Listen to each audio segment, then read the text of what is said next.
preview with all you wonderful people in the chat, guys. Let me know how you are feeling today. What's going on? I just had a bit of a stinker. I was clicking the record button instead of the live stream button. But we've got past that, and we'll be talking about the Premier League today. We've got games galore. Manchester United, of course, facing Aston Villa. We'll have a big discussion on Arsenal as well.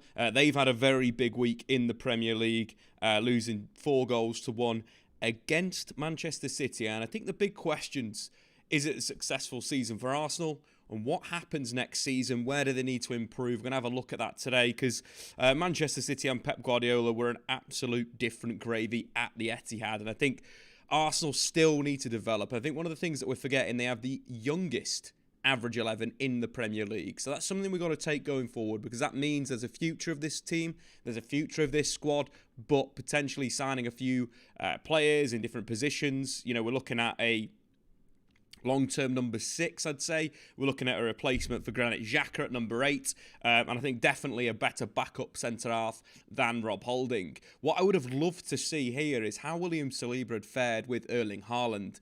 Erling Haaland, obviously 34 goals in the Premier League this season, breaking the record of a 38-game season already. Yes, he's probably going to go down as one of the best centre-forwards in the world of football. But I believe William Saliba this season has been one of the best centre-backs in European football. And his back injuries really coincided with Arsenal kind of slipping away in the title race. You know, he was off Sporting, picked up the injury, and reports are that it's a back injury that they can't really diagnose. Reports are saying that he's fine, he can train, but he gets really bad back pain. So they really need to manage that, and they're a little bit worried. Any Arsenal fans, get into the chat, and everyone else. Is William Saliba one of the best centre-backs in Europe right now? Would he have made a difference against Erling Haaland? Of course, we'll be talking Manchester United today as well. Big result in terms of the race for the top 4. Again, you know, United in a 2-goal lead, lost it. Spurs came back 2-2, but United didn't lose the game, which puts them in a very commanding position. Who do you think is going to get top 4? Get into the chat as well. I think Manchester United 100% need to buy a midfielder in the summer. They can play 90 minutes week in, week out. We'll dive into that topic of conversation as well as we go through. And of course, this is your stream, guys, so do get into the chat with all your thoughts, your questions. What do you want me to talk about? And what are you drinking this lovely morning? I've got myself a little cappuccino, some water, been to the gym today, lifted some weights, did a chest and back day. Feeling pretty good, guys, feeling pretty good. Big shout out to Rick in the chat. How are you doing, Rick? I'm doing pretty well. Thank you, my good friend.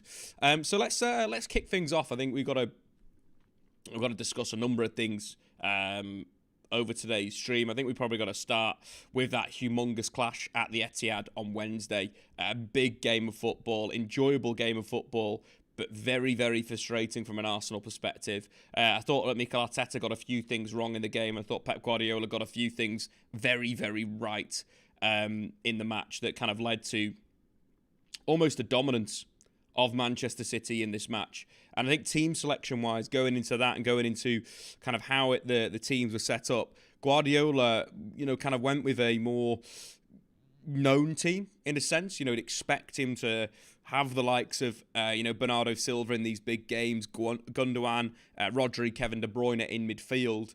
But it was on, Arsenal to potentially change it. And we'll talk about that tactically, what they should have done in this match to try and deal with Kevin De Bruyne, with Haaland in there. Because I think one of the interesting sides of this game, obviously Manuel Akanji came in as the left-sided, centre-back of the back three. Kind of, it felt like there was a situation there where Saka could get 1v1 with Akanji and beat him. I do like Akanji. I think he's a decent player, but he's the one that I'd be targeting 100% if I'm Manchester City, or if I'm at Arsenal. In this match, just going to get the players in. One of the big things, obviously, City have done this season is play with kind of a, very much operating with a centre back in midfield or a right back in midfield in John Stones. John Stones' development this season has been absolutely crazy. Fully deserved his goal against Manchester City. So let's take a look from a tactical perspective, how things are looking down, and keep getting your questions in. Johnny in the chat, our resident Newcastle fan. Newcastle need 3 more wins and a draw for top 4. Fingers crossed, Johnny. I think it's kind of done and dusted I think United, Newcastle, Arsenal and Man City. Who would have predicted that at the start of the season? I owe you a pint. Sully in the chat, Pep is moving mad, I'm afraid. We've got Brian as well. Do you think Maguire should be sold? I think there's time for Manchester United to move into the Erik Ten Hag philosophy, system. Players, obviously, that played centre-back under Erik Ten Hag. Dynamic, small, more cover defenders that are super good on the ball, which is a different profile to Maguire. I think Maguire is a good player in if you're looking for a profile of him, sort of commanding, ball sort of playing centre half that's going to give you height and power in the back of your team. I think United need to move to more, those mobile, fast centre halves. That's where I believe European football's going. So there's the answer to that question, Brian. I'd be looking for a Kim Min-jae in the summer 100%. Rick, what weakness does Manchester City have, in your opinion, stat-wise? Okay, we'll look at that, but let's dive into a little tactics, because I want to talk about this game, because I thought it was absolutely fantastic. So Manchester City went with a kind of more of a 4-4-2 shape in this match. One of the best things I've seen from City this season is their ability to sit in a 4-4-2, to soak up pressure and not have to dominate. They did it in the reverse fixture against Arsenal 1-3-1, and they did it at times really, really well. The pressure is superb in terms of when they're squeezing high at the pitch with the wide players forcing the game inside and then them squeezing super high. I love how bold Rodri and Gundogan's positions were on the deep build-up of not only Granit Xhaka when he was deep, but also Zinchenko. It was, very bold tactics from Guardiola, but he got it absolutely spot on. But the bigger issue for Arsenal was City. We expected it to be John Stones playing as a bit of a libero, moving into midfield with Rodri, joining that double pivot. City throwing Gundogan forward and them attacking with these kind of 5 players, the 2 wingers, the 2 inside, number 8s. That's what we expected. That's kind of what we expected in this game. That's what I expected. That's what you guys at home expected. But of course, Guardiola decided to go full De Zerbi and really open up the match. So City very much built with a back 4 plus the 2 defensive midfielders, which just caused massive amounts of problems for Arsenal. They didn't expect this. And I think that's something that Arteta needs to maybe adapt in certain games. Like if I'm Arteta for this match, what I wanted to see was more Jorginho in central midfield, Martinelli playing inside to get up against the back 3, and then, Zinchenko operating as the wider forward. Obviously, we didn't see that. It was Granit Xhaka who played that kind of 3-8 role. The issue with the build-up for Arsenal is it's basically impossible at the moment to press a back 6. We've seen why De Zerbi's teams are so good with that box, where they kind of force you to really press high on your box. There's all massive amounts of decision points within the team when you're pressing this box. I'm talking the box, the 2 centre-halves, the 2 defensive midfielders. You're basically outnumbering the opponent, full stop. Plus a goalkeeper, obviously, with Ederson, it's a massive issue. So, if you're covering off both with the centre-backs and you're attacking mids, pressurising the centre-back, you've got a massive problem with Kevin De Bruyne. And that was Arsenal's big problem, that you could potentially jump and press with your midfielders, and then Kevin De Bruyne had the free role. And what we saw with Manchester City was at times they'd go long into Haaland. Haaland would link with Kevin De Bruyne. Obviously, Kevin De Bruyne came out the game with 2 goals. But that was the big issue, that Arsenal couldn't really adapt to the Manchester City building with 6. And it's something that Brighton have done so well in the league this season, and it's so difficult to deal with. At the moment, it's the meta. We made an entire video about why it's going to become the football meta over the next few years, and Pep Guardiola did it against Arsenal in the biggest game in the Premier League, and it caught them out. Not only that, you had Bernardo Silva dropping, causing an issue for Zinchenko. He had to press, which created even more space for Haaland and De Bruyne to get into. And that was the issue for Partey, who was basically dealing with 2 players. And you basically either have a spare man in midfield, you have a spare man at the back if Odegaard don't press, or you have a spare man in attacking midfield. And unfortunately for Arsenal, it was a spare man in attacking midfield that caused a humongous problem for them. And I found it fascinating. It was a brilliant game of football. It was just unfortunate. I wanted Arsenal to win. Going to be honest, wanted Arsenal to win. But Guardiola with some absolute brilliance. And from an average position perspective, we can kind of see the difference of the side. That is very much 4-4-2. That is very much building with Gundogan and Rodri at the base of midfield. We look at that and we compare that average positions to, let's say, the Brighton game, let's say I've not looked at this, but just for example's sake, yeah, it's a little different. That's more of a 4-2-3-1. But let's have a look at another one of Brighton games where it's like clearly defined two centre-backs. Let's jump into the Bournemouth game. Again, Diamond. De Zerbi's tactics are very, very good. I just want to make a point, De Zerbi. Can you please just let me find a tactical setup where we can make our points in process? You can kind of see it there in a sense of Pascal Gross, number 13, number 25, Caicedo, and then the back four.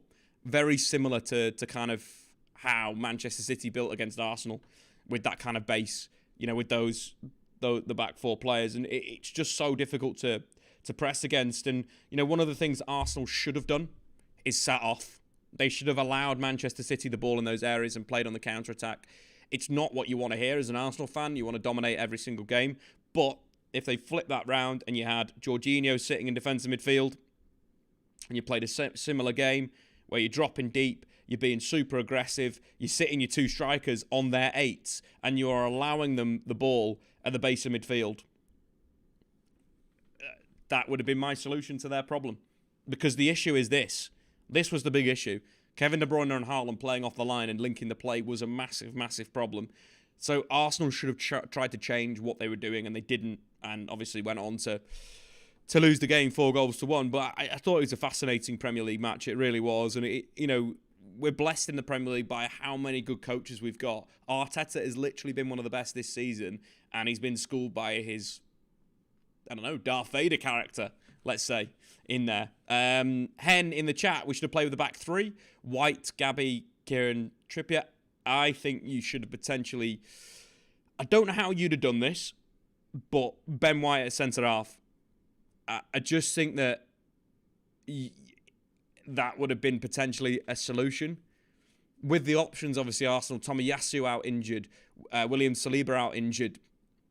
It is tough to kind of find someone to pick up that position, but could Kivo play right back? Potentially. It's tough. It's really tough. Potentially Zinchenko out there. I don't know. I just felt that with Rob Holding, with the mobility of their two forwards, there's always going to be a problem. But I do think that position, or those positions, Arsenal need to recruit in. If Tomiyasu can't play a season, he's had fitness issues his entire season. If that can't happen, then there has to be a change. You have got to bring someone in. And we're talking kind of Arsenal in the sense of what they really need to do and need to build. And you're looking at those positions. We're looking at, centre-back. We're looking at right-back. And look, it's a player that I spoke about on the channel this week for Manchester United. And I would 100% Arsenal be looking at Alexander Barr. He's a player that's very, very, very impressive in terms of what he's done this season. It's a player I spoke about in terms of linking him with Manchester United, but he's arguably that perfect kind of more attacking, you'd say, on the outside inverted fullback. So, you look at Zinchenko, who usually holds that position at defensive midfield. Alexander Barr will go on the outside, which I think would give great balance to Arsenal's right-hand side. I think in terms of defensive midfielders, Caicedo is the number one, should be the number one. Arsenal should do everything in their power to sign Caicedo. He is so, so good. He's a player that I have loved watching. And watching him live against United at Wembley, just superb. Just absolutely superb. Just dominant. Super, super dominant. Read the play really, really well. Anchored the midfield superbly. He is the guy. He is the guy. Thomas Partey, again, I don't like signing older players. I just don't. That's me personally. But the issue with signing old defensive midfielders is they have the potential to really fall off a cliff. Just change. And all the stuff behind the scenes, which we're not going to get into. Caicedo has got to be signed. I also believe that Declan Rice could be a very, very good number 8. We spoke about this previously on the channel. Declan Rice obviously playing at times a little bit more higher than he has done in recent years this season. And I think he's got the quality to be a really, really good 8, a really good Granit Xhaka replacement. And look, I'm spending a lot of money for Arsenal. And Alexander Barr might be reasonably cheap, but you're looking at 80 million for both Rice and Caicedo. If Arsenal want to compete with Man City in the long term, they've got to go with those two. And in terms of Ben White, I'd definitely be playing him at centre-half more than not. I'd rather have Ben White at centre-back than at full-back when you've not got William Saliba. So even Holding playing right-back, I prefer Holding in that position than playing in the centre-half position. It's bad to say, but his mobility is an issue. His mobility versus the best, versus a Haaland, is too much. I thought Ben White made some brilliant covering challenges and blocks in the penalty area. But there's kind of a lot of work for Arsenal to do. I do believe there's a fantastic start. Don't get me wrong, Arsenal are in a great position. I'm jealous of where they're at. One of the things I keep mentioning, the average age of the squad is absolutely superb. And when you're looking at the long-term flow and you're looking at the age demographic of their squad, it is so impressive. And that's something where you're looking at a team that's not even anywhere close to where it can be, which is mad. And again, Arsenal fans in the chat should be taking that absolutely to kind of dispel what's happened in the last 4 games, that Arsenal are in a great position. In a very, very good position where, you're looking at the clubs in the Premier League, the average age, Arsenal, along with Southampton in terms of the youngest. Arsenal's at 24.5, Southampton 24.5, two of the youngest teams in the Premier League. We flip that to Manchester City, as their average age is 26.8. This Arsenal team is going to be around for a long, long time. But I do think there's a little bit that Arteta needs to learn. Again, young coach. He'll learn from these things. I think there's a lot that the players can learn at certain points as well, in terms of the aggression. But sitting in a deep block, as Pep did to Arsenal in these 2 games, something that Mikel Arteta needs to take in, the 4-4-2 pressing structure. Edu can't make big deals possible. He's a bottler as always. Get rid of Edu. From Hen, I think he's made some good signings. He's also made some bad signings in there. Arteta was naive. Keep getting baited into the press.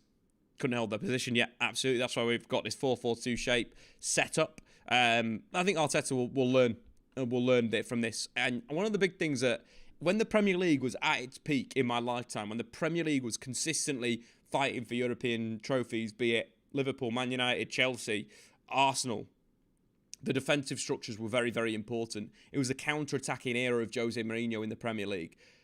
And in away games, the big teams would sit off in shapes and they'd look to counter-attack. There is nothing wrong with that.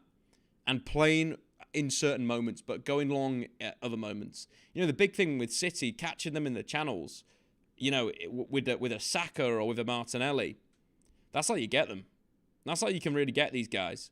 And that's what Manchester United need to do for the FA Cup final.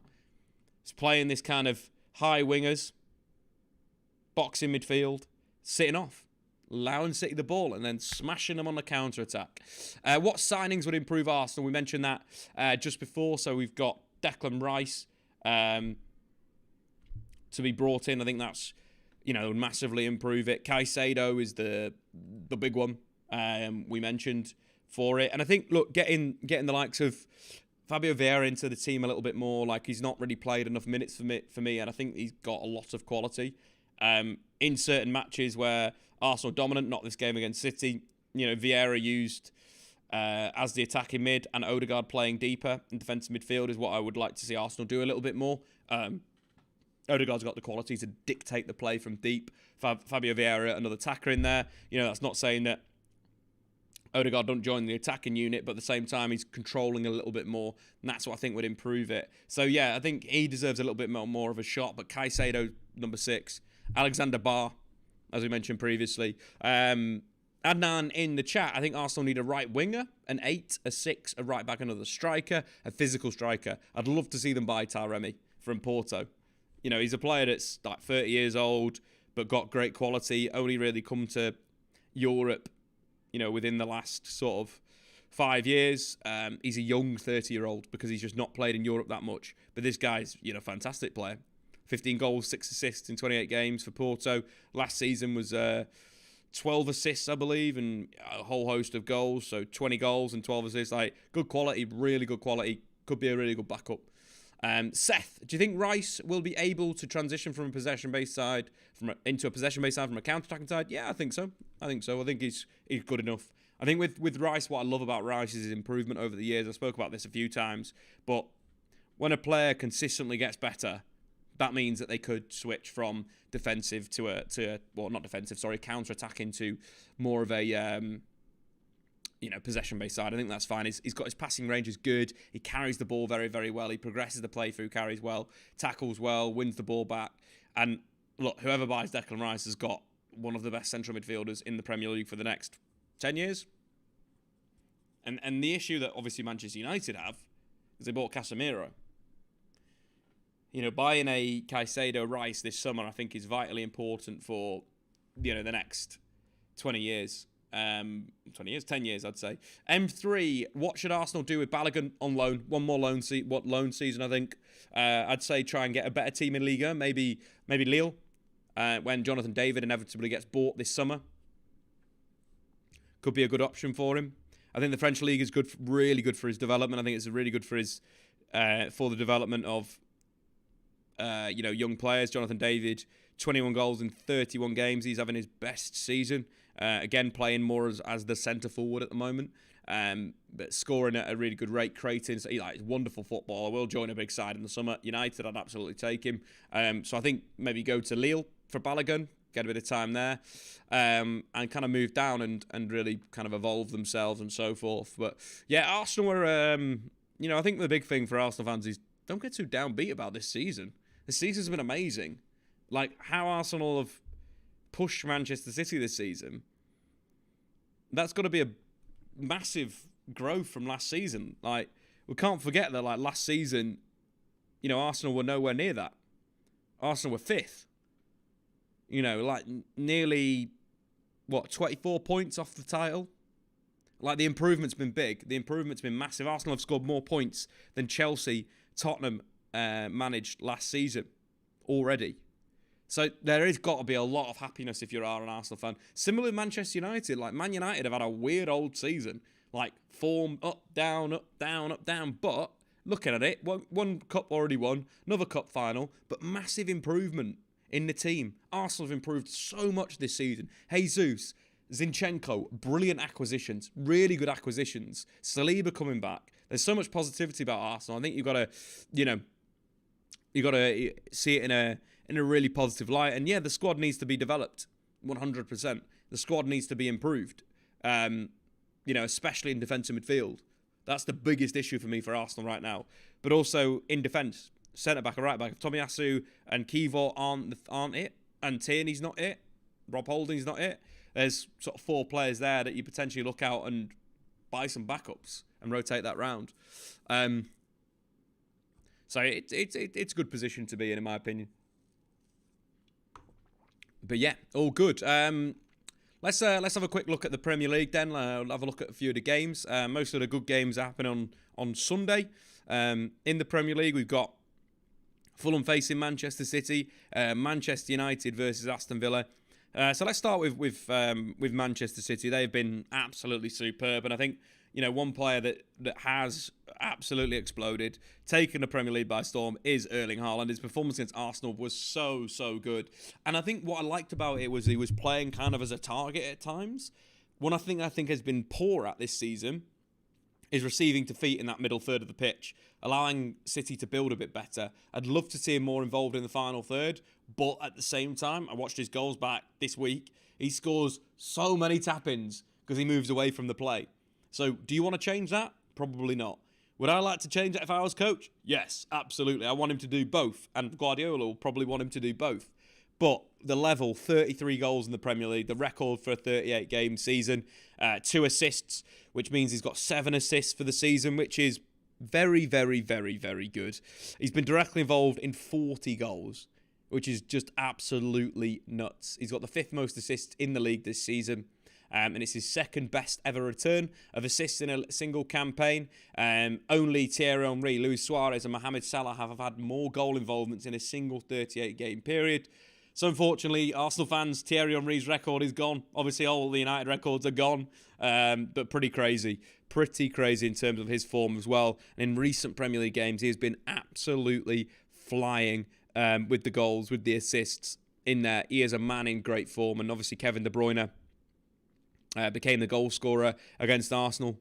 2 goals and an assist. He looks like he's coming back into form right now. John Stones is absolutely flying in form as well. His header was brilliant. But how he's being used, as mentioned previously, not only playing as this inverted, fullback against, the likes of Crystal Palace, let's say, in that kind of central midfield role from, right back, moving inside, coming into that defensive midfield position, City building the back three. But what I liked more is the kind of Pep Guardiola's use of arguably like a false centre-back or a libero.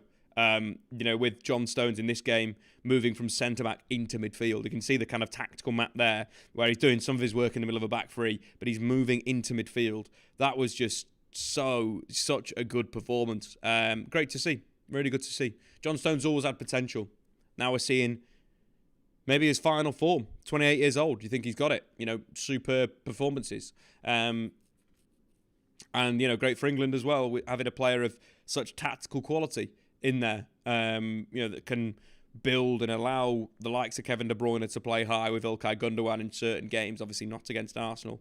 And I think that's the danger of what City have done in recent weeks. Kevin De Bruyne, Haaland, the combo's been disgusting. De Bruyne assisted 25 goals for Manchester City in all competitions this season. That's his best ever record since joining City. He's got to beat 27 to beat his Wolfsburg record. Honestly, the Kevin De Bruyne at Wolfsburg was my favourite Kevin De Bruyne.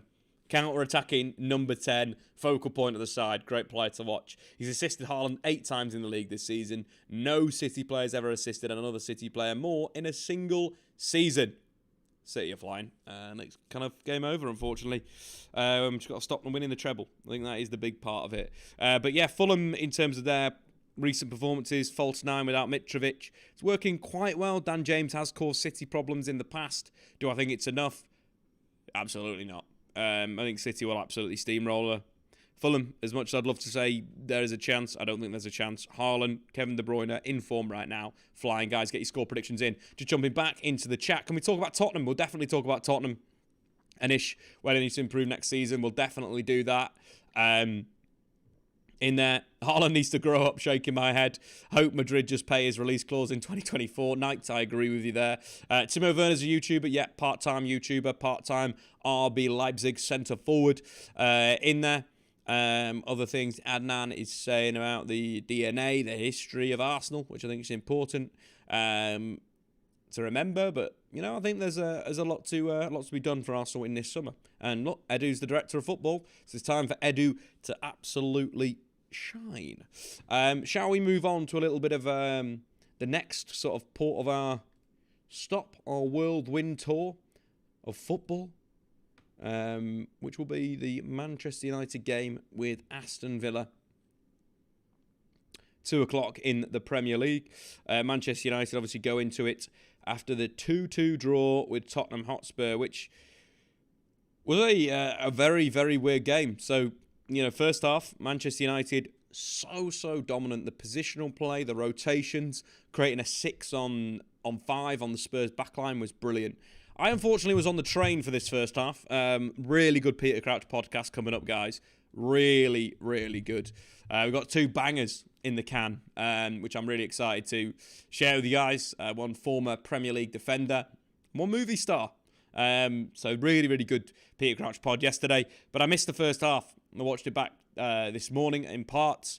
But I watched it from around 54 minutes. So any United fans in the chat, I'm going to hold my hands up and say I am sorry. Because I wasn't watching the game when Man United were flying. I turned it on and they fell apart. But I think the big thing to remember here, guys, look, we got to be realistic with all these chats and these suggestions, is that Manchester United just played 120 minutes of a cup semi-final. They were bound to get tired at a certain point. They really were. Aidan, I missed the wrong half. Absolutely. Look, I've watched it back. Some of the stuff was brilliant, and we'll talk about Jadon Sancho in a minute. But I think the thing with kind of Spurs going forward, it was, who was it in the chat? Anish in the chat. What do they need to do? What do they need to improve next season? Well, I think one of the big things is they've got to get rid of Harry Kane. I think one of the things that is holding Spurs back right now is Harry Kane. It's stopping that next generation of forwards. Talking Richarlison, Danjuma and Kulusevski. If I'm super brutal honest here, I sell both Kane and Son in the summer. I'll sell both of them. And we start next season with Richarlison, Kulusevski, Danjuma. Yes, I am a madman. But you're looking at those ages. Anything near 30, 29, very, very scary for me. So that's what I would do with the Spurs team. I think there's a lot to be done in defence as well. I think Eric Dyer move on. I think Sanchez move on. Longley move on. Ben Davis move on. Tanganga move on. I'd keep one of the centre-backs. In midfield, I'd keep Oliver Skip. I think he's a decent player, academy. Højbjerg stays. Bentancur stays. You get rid of Emerson Royale. You probably move on from Ivan Perisic. I think it's time to do that. You obviously keep Pedro Porro. You continue with the back three. I think one of the big things with the reports is that Julian Nagelsmann is going to take over as manager. One of the things that we've seen from Bayern Munich over his tenure there, obviously Bayern Munich sacked him and they've been in an awful run. Why they sacked him? Internal player politics. They let the players win. Not one of the most talented young managers in European football. That's my take on that. I'm a big Julian Nagelsmann fan, and you can see how ropey their form has been since sacking him. But going back to the kind of the point, Spurs will score a lot of goals under Julian Nagelsmann. Can't wait to watch them. They're starting in this kind of 4-2-3-1 shape, but very much playing a back three in possession in certain matches. And dominating from, start to finish and creating so many opportunities. Really, really good to watch this Bayern Munich team. So I think there's a lot of work for the recruitment perspective. I think signing kind of that young, talented player is exactly what you need to do under Julian. It's, he's a coach of really good quality. And why I say move the forwards on, which is a bit of a crazy type thing to do, but thinking long term, you've got Danjuma in his prime. Danjuma's basically been a auxiliary right wing back at times for Tottenham. This guy's one of the potentially the best centre forwards in European football. I think he's got such quality playing as a 9. And you're missing that out because the squad has been poorly managed. Kulusevski, Danjuma, Richarlison, very same brat. They're within 3 years of each other. That's where they need to go. That's what they need to do. And, Nagelsmann with those 3 players, they are scoring so many goals. Bayern averaged 3 goals per game under Nagelsmann. That was better than Hansi Flick. The great Hansi Flick, who we all appreciate. So Tottenham have got a lot of work to do. I think there's a big clear out in terms of the squad. Too many players in here that aren't good enough. Love to see more of Pape Sarr as well. Think he's got a lot of potential in there. If someone like Yves Bissouma, put him in the bin as well. Sell him, get rid of him. Move on. It's been some poor management of the squad. Paratici obviously had other things on his mind. Got a ban. They need to get a new DOF in quickly in there. But yeah, Spurs need to make some big calls in the summer. That's it. Johnny in the chat, Man United type ages. Yeah, absolutely. Absolutely. Aiden, I have to keep reminding myself they are a work in progress. They are a work in progress. Spurs should have continued the development of young managers that are talented, that press, that play attacking football. They are so stupid that they went down the line of going Jose Mourinho and Antonio Conte. It was stupid appointments. What they did to get into this bracket of Champions League is get a young, talented manager. Give him the time. Why they didn't go back for Poch. Daniel Levy needs to sort his ego out straight up. You need to just be kind of accepting of certain things, and Pochettino coming back to Spurs would be brilliant. He's literally going to join Chelsea and turn Chelsea into a very good team. Who do you think's going to win the Champions League? Anish, it will be Real Madrid. Absolutely. But yeah, let's finish the Spurs point. Obviously, very hot and cold this season. Just so hot, so cold. Poor in the first half, great in the second half. Pedro Porro's finish got them back into the game after he did some pretty poor defending. But I think he'll be great under Julian Nagelsmann. And Harry Kane, obviously, in that creative role. Basically practicing to play for Man United, I think. So deep, so on the ball. Beautiful to watch. What a footballer. What a passer. What a goal scorer. Erik ten Hag. Get it done. Simple as that. And for Manchester United, obviously going into the weekend, big game with Aston Villa, who in fact beat Manchester United earlier on in the season at Villa Park, 3-1. This is a game where United got completely overloaded centrally, couldn't deal with the narrowness of the shape, couldn't deal with Jacob Ramsey coming inside, who's a brilliant footballer defensively, but fantastic going forward as well. One of my players to watch in terms of the youthful side under Unai Emery. They really overloaded Man United centrally. They hit the channels, which is going to be a big, big thing. United need to deal with that.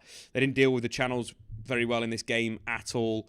And obviously going into this one, they went with kind of the two fullbacks. Both got booked early doors. That's something that cost them a lot of problems as well with Cristiano Ronaldo.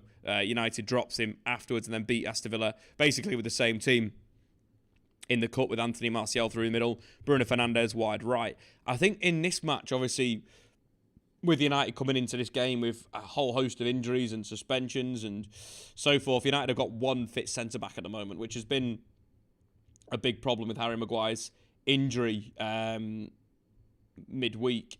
It's starting to look like a very threadbare squad again.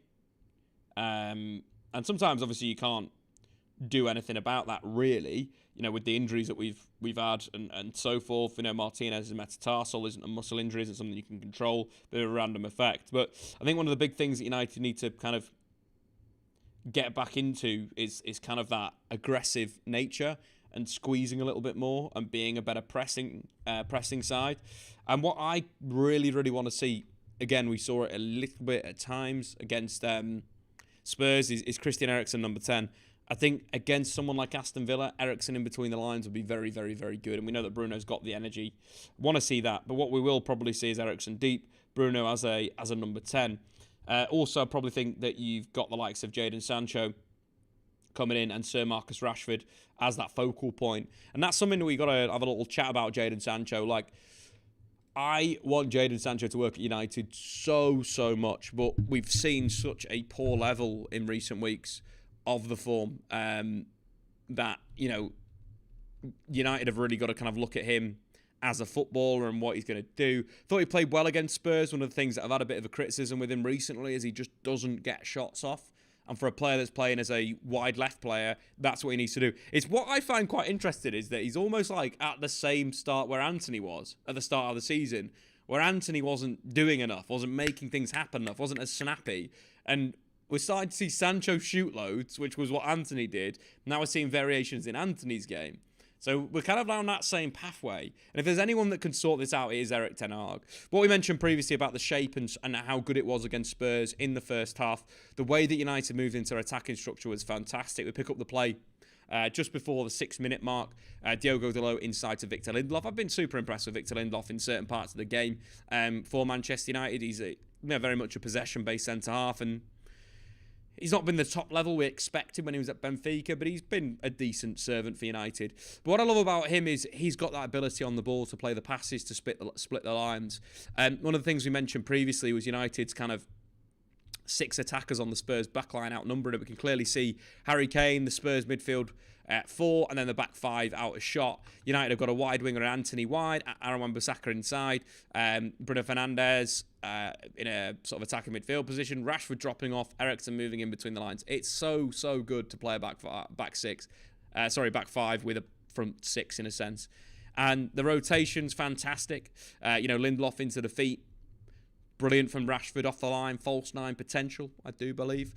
Receiving and then creating that kind of 6-on-5, which we mentioned previously. So, so good. So many options, for Manchester United, creating the overload. And I think one of the big things that Jadon Sancho needs when playing left is a player that's going to overlap him or underlap him at all times. He needs players in close proximity. I've said this over and over again. Feels like I am a record that keeps on saying the same things in that sense. And I do believe that you've got, a player of supreme quality in that position if that's the case. So Rashford receiving in between the lines, really, really good stuff. Holds the ball up well, gets across the covering defender, skip. Then when you're in a position where you've created a really good opportunity, you've broken the midfield line, you've come back across, you're in between the lines again. Rashford on the carry, releasing Jadon Sancho. From this moment, one of the big things I mentioned there, you need someone to overlap him to open up the space. Pedro Porro is one of the players in the Premier League right now that you want to be running at. He's someone that is defensively a liability. I thought he wouldn't be this bad, but he's been awful, quite frankly. And teams will get that. And especially when you can sort of create that 1v1 scenario with him, super fast, and then the ability to cut inside. It's one of those things where that's how you get at Spurs. It's a massive weakness, and Sancho did that. Great overlap by Christian Eriksen, mentioned previously. Draws Pedro Porro's attention. opens up that space for Sancho to fire in. He hasn't done this enough. Receiving in this position, just inside the penalty area, and cutting in and shooting. It's like a really basic thing for him that he's got the quality and abundance to do this. And if United can create these attacking situations where they've got an overload on the opponent's backline, a 6v5 or a 5v4, dependent on whether the opponent's defending with 4 or 5, this is something that Sancho needs to do towards the back end of the season. Get some confidence back. Keep shooting. His best season for Man United in terms of goals, but it's one of those scenarios where we've not seen enough of Jadon Sancho in those positions. So yeah, no, it was good from Sancho.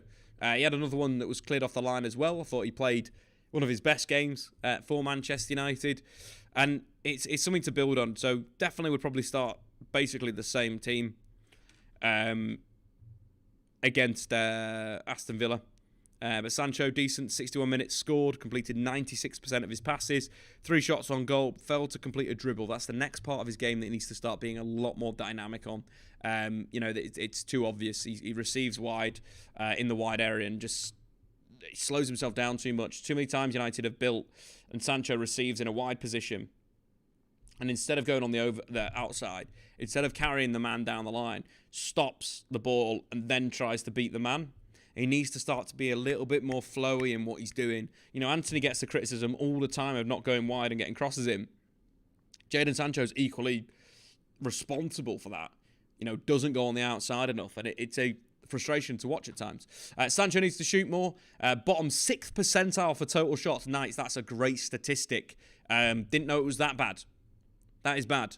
Adnan, Dave, my wish list for Arsenal. Midfield 2 of Benassia, Rice, Caicedo. Could get a midfield destructor, kind of like Casemiro for Arsenal. I think that'd be good for the squad, 100%.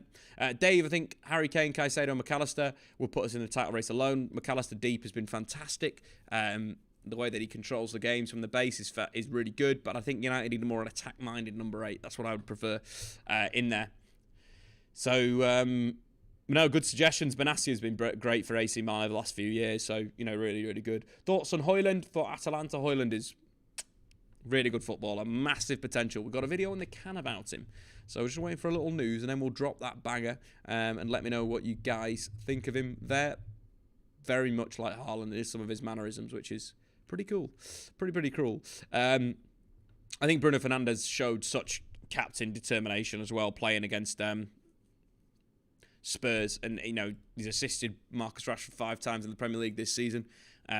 He's been a great link with Rashford. He's been a great link of creativity. When Bruno doesn't play, we've got a serious problem. He leads the Premier League with chances created so far, more than Trippier. He doesn't lead it. He leads it for Manchester United. Only Trippier and Kevin De Bruyne have created more. 6 assists in the league. Only Eriksen's got more for United. And again, linked up with Rashford 5 times, 4 goals. A superb player that is the heartbeat of Manchester United's team this season. And really needs to continue what he's doing. In terms of the battles for these games, as I mentioned, the narrowness of Aston Villa in an attacking sense has been very, very impressive. Their performance against Newcastle was one of the best of the season. We could see with the average positions how narrow that midfield gets, and Watkins becomes this kind of last line player. And that's something United really need to get a hold of in there. You know, dealing with the defensive midfield. Part of the pitch is kind of like where United need to be really, really switched on, because we know that Emery loves getting players into those positions. You know, Watkins very much is going to operate high. He's going to be stretching you all game, channels, balls to feet, runs in behind the defences. But Ramsey,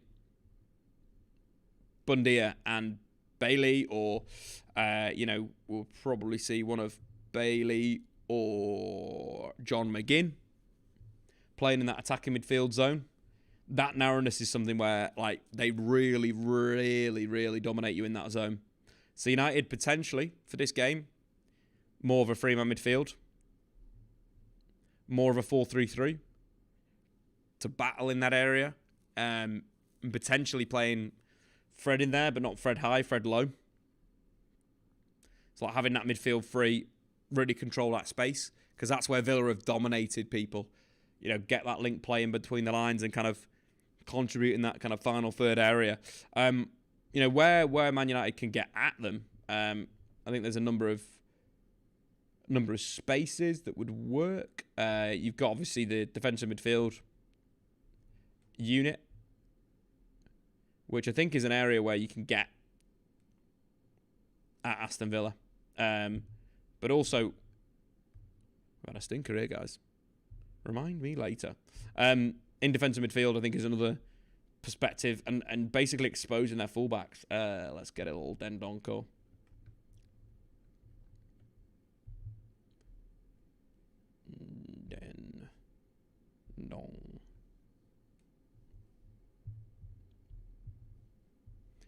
Number 32. So that's kind of like their attacking shape. And one of the big things that they do is throw both fullbacks super high in attacking structure. So it's kind of like this classic, absolute classic Unai Emery side. It's really nice to see it. It really is. And Villa are obviously one of the form teams in the Premier League. I think only City have got more points since the World Cup than Villa. But this is kind of where they kind of try and overload you in a sense of this narrowness in midfield, and then the fullbacks getting involved. So straight away, we got some serious space to attack. We got some serious space out wide to attack with Sir Marcus of Rashford. And those positions in the channels is where United win this game.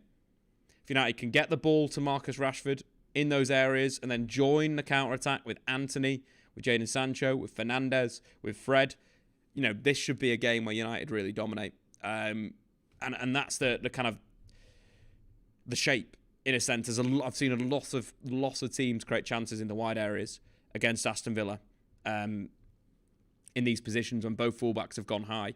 And that's something that I think United really need to focus on. That flat midfield, Casemiro, Bruno, Fred, and then breaking down the flanks. But also controlling the game. I think if they play a flat midfield as well, you're drawing the pressure on. It becomes a problem for the opposition if you're building out from the back versus their 4-4-2 shape. With McGinn and Watkins. If we're playing a slightly deeper midfield three in build-up, you start to ask questions of the opposition. Do they need to jump out? And in a sense, the build-up could rotate round. Obviously, defensively, kind of a flat midfield. But again, United could throw the two forward. Diogo Dalot comes inside. And then you've got a problem. You've got box here. Which, if Ollie Watkins stays high, you have a situation where you've got a 3 versus 4. That's what United need to do. Guys, get into the chat right now. Score predictions for this game. Aston Villa versus Manchester United. And then we're doing a big GG's in the chat. Before we do that, though, some Unai Emery stats. Since Emery took over from Villa, they've won 13 games in the Premier League. No team has won more games in that time. Arsenal have also won 13. They've scored 35 goals, with only Arsenal and Liverpool scoring more, and Manchester City. And they've scored in each of their 20 games. So there will be goals in this game, for sure.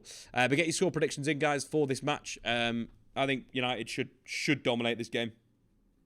I think without Cristiano Ronaldo, United played really, really well against Villa. Hugo in the chat straight away. 2-0 Villa. Got to respect it. Got to respect the score predictions. Johnny's go 2-0 Villa as well, Johnny. Just because they beat you doesn't mean they'll beat us. But yeah, I think United should win this comfortably. I've said that a number of times this season, and they just haven't won comfortably. But I think Marcus Rashford through the middle has got to be Jadon Sancho one flank, Anthony the other flank, Fred into midfield, I think, for this one to compete, even though he was he a 1 out of 10 versus Tottenham? I've not actually looked at his statistics, but it was not pretty. Completed 70% of his passes. 0 tackles, got dribbled past twice. That was a stinker from Fred. That was a real old stinker. Need you back in 4th from Johnny. Adnan's going 3-2 Villa as well, guys. Okay, look, Aston Villa are the form team in the Premier League. But, there's a reason why form is there. Defensive errors from Manchester United. I've got 2 players in my fantasy team for this game.